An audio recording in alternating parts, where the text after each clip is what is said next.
মতিঝিলের খুবই পুরনো এবং ইতিহাস সমৃদ্ধ এক জায়গা Deshbandhu sweet meat and restaurant. ভিতরের অবস্থা খুব একটা সুবিধা না, আর হাইজিন নিয়ে কথা বলার তো কোনো প্রশ্নই আসে না। তবুও মতিঝিলের জনজীর্ণ প্রবণ এলাকায় এটি খুবই জাঁকজমক ভাবে চলে। যাই হোক, কয়েকটা নামি দামি ইউটিউবারের ভিডিওতে দেখে সকালে নাস্তা খেতে সেখানে চলে যায়। ডাল, হালুয়া আর ভাজি 30 টাকা করে, পরোটা নিয়েছে 10 টাকা পিস। আগে থেকে ভেজে রাখা ঠান্ডা পরোটা সার্ভ করা হয়েছিল, যা আপনার শরীরে যদি গন্ডারের সমান শক্তি থাকে তাহলেই কেবল আপনি এটা ছিঁড়ে খেতে পারবেন। আমার এত বছরের জীবনে 2 মাস জিম করেছিলাম, তবুও আমি আমার হাতের পুরো শক্তি লাগিয়েও এই রুটি ছিঁড়তে পারছিলাম না, এত বেগ পেতে হয়েছিল। যাই হোক, শুরুতেই ভাবলাম ভাজি দিয়ে ট্রাই করি। 30 টাকার ভাজি হচ্ছে ক্যাটরিনার দামে জরিনা। কালচে রঙের এই ভাজি মুখে নিয়ে টেস্ট করে আমার কাছে মনে হয়েছে এটা হয়তো আগের পোড়া তেলে ভাজা ভাজি, অথবা অনেক কিছু ভাজার পর সেই তেল দিয়ে এই ভাজিটা রান্না করা হয়েছে এমন মনে হয়েছে। ভাজি খেয়ে আমার মনটা ভাঙার পর এই ডালটা আমাকে করে দিয়েছে চূর্ণ বিচূর্ণ। সত্যি কথা যদি বলি, এই 30 টাকা বাটি ডালটা ছিল আমার জীবনে খাওয়া অন্যতম বেস্বাদ একটা খাবার। এমনকি মাঝে মধ্যে অনেক সময় দেখা যায় ডাল সবজির সাথে দেওয়া শুকনো মরিচটা মিক্স করে খেলে একটু স্বাদ বাড়ে,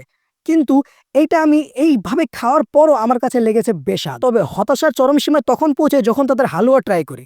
ভাই, পুরো বরফের মতো ঠান্ডা হালুয়া ছিল, যা এই শক্ত পরোটা দিয়ে চাবিয়ে খেতে আমার লিটারেলি জানটা বের হয়ে গেছে। চিন্তা করেন সারাদিন কি মেহনত করবেন, সকাল সকাল উঠে সকালের নাস্তা খাওয়ার মধ্যে যদি আপনার এত মেহনত দেওয়া লাগে তাহলে আর কি করার। তবে ভাই, পুরনো এই ঐতিহ্যপূর্ণ জায়গাগুলোর এই বাজে অবস্থা দেখে আসলে মাঝে মধ্যে মনটা অনেক খারাপ হয়। বর্তমানে খাবারের মান ধরে রাখাটাই চ্যালেঞ্জিং বিষয়।